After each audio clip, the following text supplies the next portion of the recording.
இப்போ integration அப்படின்றதுலேயே trigonometric functions வச்சு நம்ம பார்க்க போகிறோம். இப்போ இந்த சம் பாருங்கள், எவாலுவேட் இன்டகிரல் சீக்கன் எக்ஸ் ப்ராக்கெட்டுக்குள்ளே secant x minus tan x அப்படின்னு இருக்குது. அப்போ அந்த வெளியில் இருக்க சீக்கன் எக்ஸால் உள்ளே மல்டிப்ளை பண்ணுங்கள். அப்போ சீக்கன் ஸ்கொயர்ட் எக்ஸ், ரெண்டு சீக்கன் எக்ஸை மல்டிப்ளை பண்ணுறப்ப secant squared x and then minus secant x tan x அப்படின்னு கிடைக்கும்.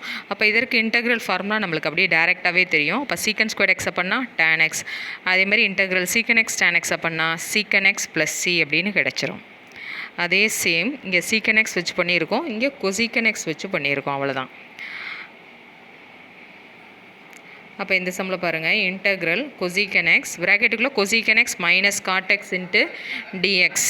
அப்போ இன்டகிரல் கொசீக்கன் எக்ஸ் வித்தின் ப்ராக்கெட்டுக்குள்ளே cosecant x minus cot x அப்படின்னு இருக்குது.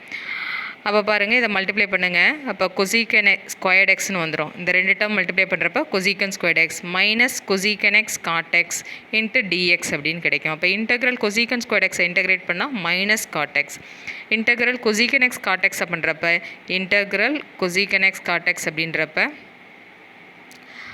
மைனஸ் கொசீக்கன் எக்ஸ் அப்படின்னு கிடைக்கும். அப்போ இங்கே ஒரு மைனஸ், இங்கே ஆல்ரெடி ஒரு மைனஸ் இருக்குது. அப்போ என்ன ஆயிரும் அப்படின்னா plus cosecant x plus C அப்படின்னு கிடைக்கும் நம்மளுக்கு இந்த இடத்துல. அதே மாதிரி integral tan squared x dx அப்படின்னு இருக்குது. நம்மளுக்கு இந்த டேன் ஸ்கொயர்டு அதற்கு தெரியாது, ஆனால் சீக்கன் ஸ்கொயர்டுக்கு நம்மளுக்கு ஃபார்முலா தெரியும். அப்போ இதை எப்படி மாற்றிக்கலாம் அப்படின்னு பார்த்தீங்கன்னா, நம்ம ட்ரிக்னாமெட்ரி ஐடென்டிட்டிஸை கொஞ்சம் ஞாபகத்தில் வச்சுக்கணும். அப்போ secant squared x minus tan squared x is equal to 1 அப்படின்றது ஐடென்டிட்டிஸ் படிச்சிருப்பீங்க. அப்போ அதிலிருந்து டேன் ஸ்கொயர்ட் எக்ஸை நம்ம எப்படி எழுதிக்கலாம் அப்படின்னா, இந்த சீக்கன் ஸ்கொயர்ட் எக்ஸ் மைனஸ் 1ன்னு எழுதிக்கலாம். அதாவது எப்படி வந்துச்சுன்னு பார்த்தீங்கன்னா, இந்த டேன் ஸ்கொயர்ட் எக்ஸ் இங்கிட்டு கொண்டுட்டு போங்க, அப்போ ப்ளஸ் டேன் ஸ்கொயர்ட் எக்ஸ்னு வரும். இங்கிட்டு இருக்க ப்ளஸ் 1 இங்கிட்டு வரப்போ மைனஸ் 1ன்னு ஆயிரும், அவ்வளோதான். அப்போ டேன் ஸ்கொயர்ட் எக்ஸுக்கு பதிலாக நம்ம என்ன எழுதிக்கலாம் அப்படின்னா, அந்த இடத்துல சீக்கன் ஸ்கொயர்ட் எக்ஸ் மைனஸ் 1 அப்படின்னு எழுதிக்கலாம். அப்போ இன்டகிரல் சீக்கன் ஸ்கொயர்ட் எக்ஸை பண்ணால் என்ன ஃபார்முலா நம்மளுக்கு டேன் எக்ஸ், அடுத்தது 1 அப்படின்றப்ப இன்டகிரல் டிஎக்ஸ்னு வரும். 1 பண்ணால் என்ன சொல்லியிருக்கோம், எக்ஸ்ன்னு சொல்லியிருக்கோம். அடுத்து நார்மலாக எப்பயும் போல் ப்ளஸ் சி அப்படின்றத போட்டுற வேண்டியதான், ஆர்பிட்ரி கான்ஸ்டன்ட்.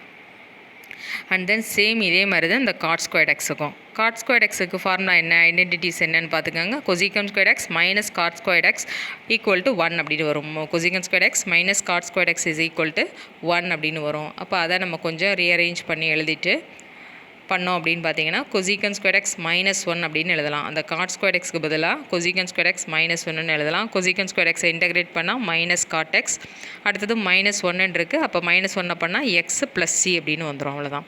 அதேமாதிரி ரெண்டாவது சம், அடுத்த சம் 12வது சம் பாருங்கள். Integral 2 cosecant square secant squared x plus 5 cos x minus 4/x plus 2 e power x dx. அப்போ இதை நம்ம ஃபார்முலா மட்டும் தெரிஞ்சிச்சு அப்படின்னாவே டிஃப்ரென்ஷியேஷன் இன்டகிரேஷனை பொறுத்தவரையும் ஒரு வரி தான் நம்மளுக்கு ஆன்சர்.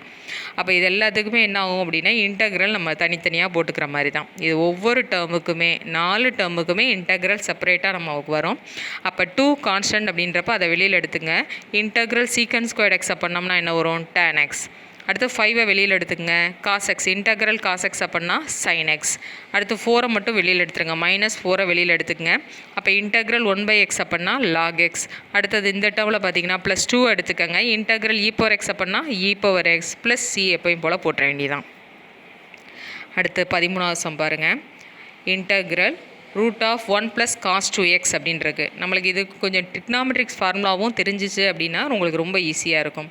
அப்போ காஸ் 2xக்கு ஃபார்முலா என்ன அப்படின்னா 2 காஸ் ஸ்கொயர்ட் எக்ஸ் மைனஸ் 1 அப்படின்னு வரும். இதே இது மைனஸில் வரப்போ இந்த இடத்துல சைன் 2x அப்படின்றப்ப அந்த இடத்துல ப்ளஸ்ன்னு வரும், அது ஞாபகத்தில் வச்சுக்கோங்க. அப்போ பாருங்கள், காஸ் 2x அப்படின்றப்ப 2 காஸ் ஸ்கொயர்ட் எக்ஸ் மைனஸ் 1. அப்போ என்ன ஆயிரும், ஆல்டர்மேட்டிக்காக இந்த மைனஸ் 1 ப்ளஸ் 1 கேன்சல் ஆயிரும். அப்போ ரூட்டுக்குள்ளே என்ன இருக்கும், 2 cos squared x into dx மட்டும்தான் இருக்கும். ரூட் 2 பிரிச்சுக்கோங்க.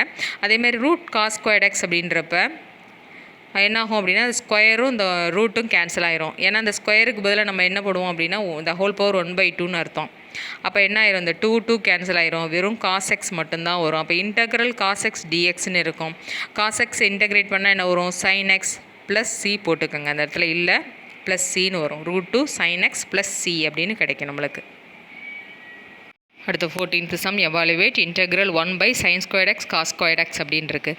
அப்போ இங்கே என்ன பண்ணால் நம்மளுக்கு இந்த sine squared x cos squared எக்ஸ்லாம் கேன்சல் ஆகும் அப்படின்னு பார்க்கணும். அப்போ என்ன அப்படின்னா, மேலே என்ன பண்ணலாம் அப்படின்னா அந்த 1ன்றதுக்கு பதிலாக நம்ம என்ன பண்ணணும் அப்படின்னா 1 அப்படின்ற ஐடென்டிட்டிஸ்க்கு பதிலாக sine squared x plus cos squared எக்ஸ்ன்னு நம்ம பிரிச்சுக்கிறோம். இப்போ பிரிச்சிட்டோம் அப்படின்னாவே இதை வந்து 2 டேர்மாக நம்ம எடுத்துக்கலாம். எப்படி அப்படின்னு பார்த்தீங்கன்னா, sine squared x divided by sin squared x cos squared x. அடுத்தது plus cos squared x divided by sin squared x cos squared x நம்ம ரெண்டு டேர்மாக பிரிச்சுக்கலாம் இதை. இப்போ இதை பிரிச்சுட்ட பிறகு என்ன ஆகும் அப்படின்னா இந்த ரெண்டு sin squared xம் கேன்சல் ஆயிடுச்சு அப்படின்னா அங்கே என்ன எழுதுவீங்க 1/cos squared xன்னு எழுதுவீங்க. அதேமாதிரி இங்கே cos squared x கேன்சல் ஆயிடுச்சுன்னா 1/sin squared xன்னு எழுதுவோம். ஆல்ரெடி நம்ம படிச்சிருப்பீங்க 1/cos xன்றது என்ன அப்படின்னா secant x. 1/cos xன்றது secant x and then 1/sin x அப்படின்றது cosecant x. அதைத்தான் இந்த இடத்துல எழுதியிருப்பாங்க. காஸ் ஸ்கொயர்டு அப்படின்றப்ப அந்த ஸ்கொயர்டை மட்டும் சேர்த்துக்கோங்க. இன்டெக்ரல் சீக்கன் squared x dx plus integral கொசீக்கன் squared x dx அப்படின்னு எழுதியிருப்போம். இன்டெக்ரல் சீக்கன் ஸ்கொயர்ட் எக்ஸ் அப்போனா நம்மளுக்கு என்ன கிடைக்கும் அப்படின்னா tan x and then integral கொசீக்கன் squared X அப்போனா -cot x + c அப்படின்னு கிடைக்கும்.